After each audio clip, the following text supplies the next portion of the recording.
Imagine you are starving. Not craving a snack, not I skipped lunch hungry.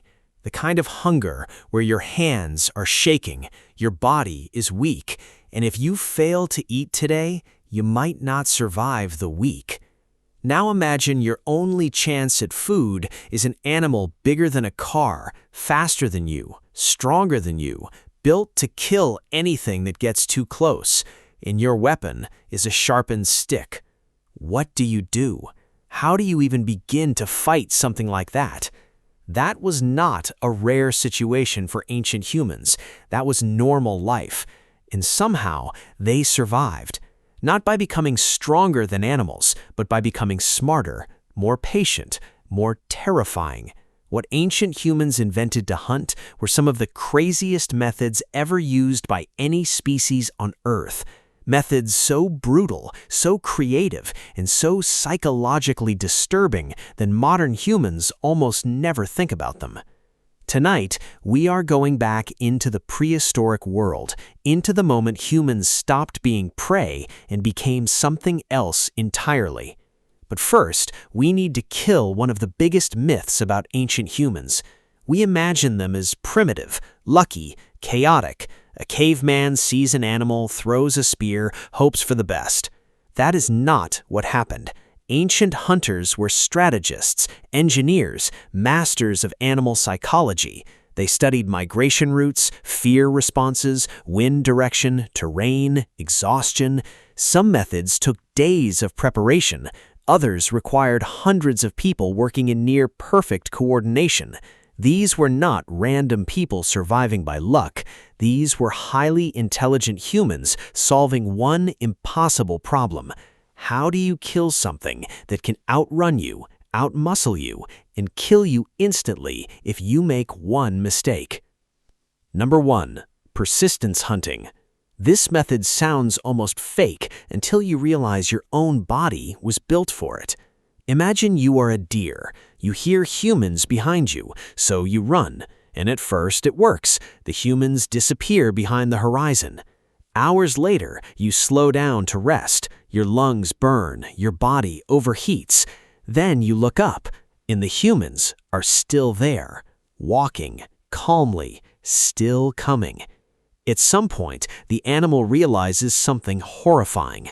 The humans are not stopping. Ancient humans discovered something almost no other predator could do: sweat.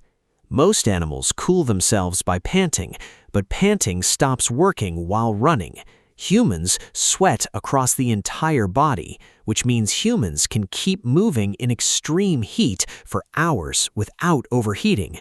A deer can sprint faster than any human, but eventually its body begins to cook itself from the inside.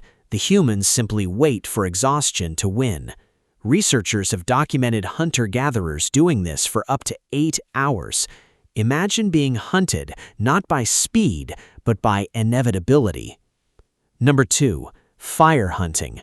Terrified animals are predictable animals, so ancient humans stopped chasing prey. They started controlling it. Entire grasslands set ablaze intentionally, walls of fire closing from behind, smoke swallowing the sky for miles, animals panicking, stampeding, running exactly where the humans needed them to run. But some cultures took this even further. They burned landscapes seasonally to encourage fresh grass growth, which attracted herds to specific locations year after year. They were not just hunting animals, they were managing entire ecosystems, farming prey, before agriculture had a name. Number 3. The cliff drive. Ancient hunters would surround massive herds across miles of landscape, hundreds of people working together, shouting, waving torches, closing in slowly, driving the herd forward faster and faster until panic took over completely, and by the time the animals understood the trap, it was already too late. The front animals went over, the herd behind them couldn't stop. Hundreds of animals crashed onto the rocks below. At one site in Alberta, Canada, called Head Smashed In Buffalo Jump, the pile of bones at the base of the cliff is nearly 10 meters deep, 3 stories of bones built up over thousands of years. Same cliff, same strategy, generation after generation. That is not primitive behavior. That is organized mass hunting. Number 4, deception. Ancient hunters disguised themselves as animals, wearing full skins, antlers, fur, moving slowly on all fours through grasslands for hours. Imagine being a deer looking across an open field. You see what looks like another harmless animal, nothing dangerous, nothing unusual, except it keeps getting closer, closer, closer. Then suddenly it stands upright and throws a spear. Ancient humans also mimicked animal sounds, bird calls, mating calls, distress calls. They learned animal communication and weaponized it, because the easiest prey to kill is the prey that never realizes it is being hunted. Number 5, pit traps. Ancient humans dug enormous holes in the earth, covered them with branches and leaves, then drove giant animals directly over them. Simple idea, insane execution, because some of these pits were built for mammoths, woolly mammoths, animals weighing up to 14,000 pounds, standing taller than 2 humans stacked together, and ancient people decided, yes, we are going to trap that. Digging massive pits using nothing but stone tools and bare hands, in frozen ground, then successfully herding an animal the size of a truck onto the exact right spot. And it worked. We know because archaeologists found mammoth bones at the bottom of these traps.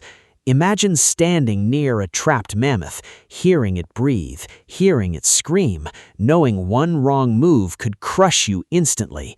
Ancient humans hunted things that modern humans wouldn't even approach.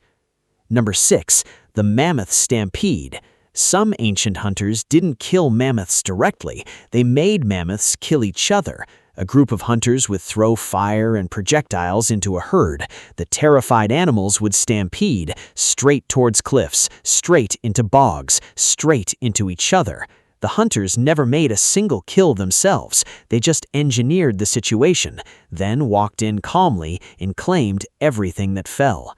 That is not hunting. That is battlefield manipulation, planning so precisely that the enemy destroys itself while you stand back and watch. Number 7, hunting with other predators. Somewhere between 15 and 40,000 years ago, humans domesticated wolves, not as pets, as weapons.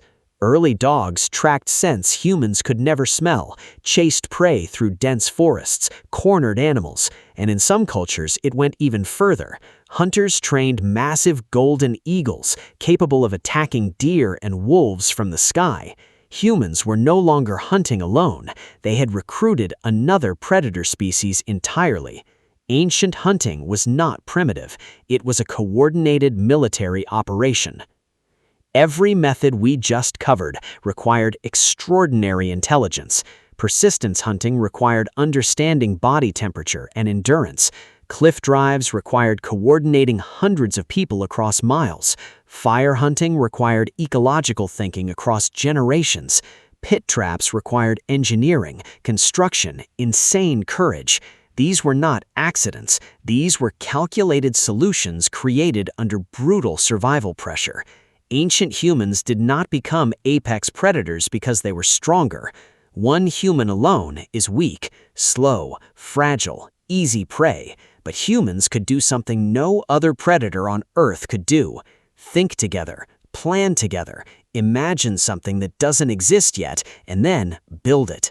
Fire became technology, landscape became a trap, patience became deadly, and intelligence became more dangerous than claws, teeth, or speed combined. So next time you buy food without thinking about it, remember the humans who stood at the edge of a cliff watching an entire herd disappear into the darkness below. The humans who ran under a burning sun for 8 hours until something larger and faster than them simply collapsed. The humans dug pits for mammoths with tusks longer than their own bodies and somehow survived long enough for you to exist. If this changed the way you see ancient humans, share it with someone who needs to know this. Subscribe for more. I'll see you in the next one.